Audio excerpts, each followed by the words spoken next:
Hello everyone, आज हम बात करेंगे नाद के बारे में। नाद नद धातु से निर्मित है, जिसका अर्थ है अव्यक्त ध्वनि।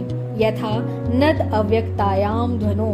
यह अव्यक्त ध्वनि अनाहत नाद से संबंधित है, लेकिन जिस ध्वनि का प्रयोग संगीत में होता है वह अव्यक्त न होकर व्यक्त ध्वनि के रूप में होता है। अर्थात संगीत में व्यक्त नाद का प्रयोग होता है।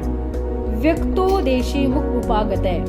बृहदेशी में व्यक्त ध्वनि से ही देशी संगीत की उत्पत्ति बताई है। स्थिर और नियमित आंदोलन संख्याओं वाली ध्वनियां ही संगीतोपयोगी हैं। इसका अर्थ यह हुआ कि नाद के लिए स्थिर और नियमित आंदोलन संख्या का होना जरूरी है। नाद दो प्रकार का होता है, अनाहत और आहत। अनाहत नाद जो नाद बिना आघात के उत्पन्न होता है और साधारणतः कानों को सुनाई नहीं पड़ता, उसे अनाहत नाद कहते हैं। यह संगीतोपयोगी नहीं होगा।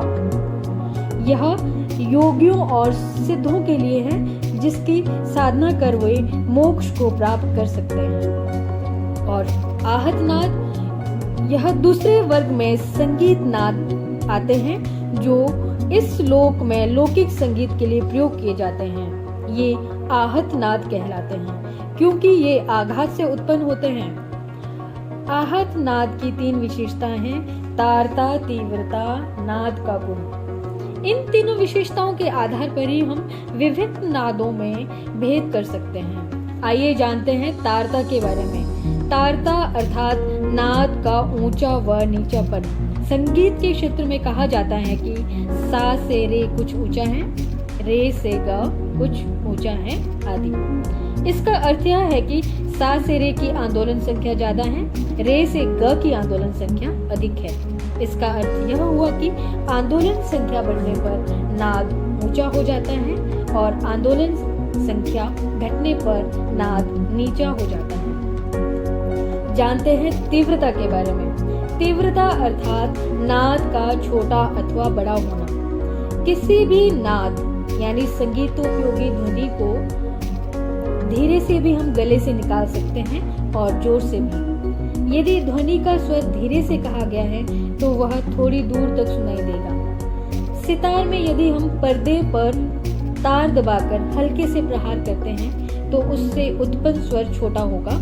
यदि जोर से प्रहार करेंगे तो नाद बड़ा होगा और दूर तक सुनाई देगा।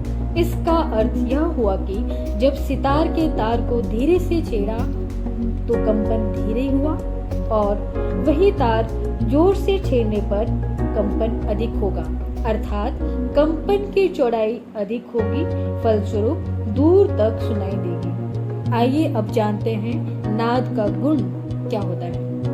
जब हम किसी वाद्य के किसी स्वर को बजाते हैं तो वह अकेला ही उत्पन्न नहीं होता।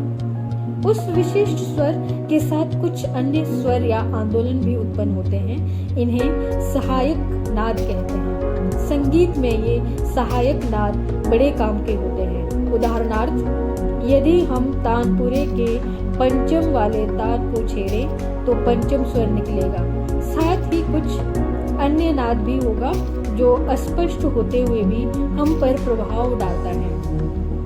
सहायक नादों की संख्या और उनका क्रम तथा तेजी मंदी हर वाद्य या हर व्यक्ति के गले की अलग अलग होती हैं और इन्हीं के कारण हम तानपुरे और सितार, वायलिन और सारंगी की ध्वनियों को बिना वाद्य को देखे ही आंख मूंद कर भी पहचान सकते हैं। नाद की इस विशेषता को उसका गुण कहा जाता है। यही कारण है कि जब दूर से कोई परिचित व्यक्ति हमें पुकारता है तो हम उसे बिना देखे भी पहचान लेते हैं और पुकारने वाला व्यक्ति कौन है यह भी हम जान लेते हैं। तो यह था नाद के बारे में। मुझे आशा है कि आपको पसंद आया होगा। वीडियो को देखने के लिए थैंक यू।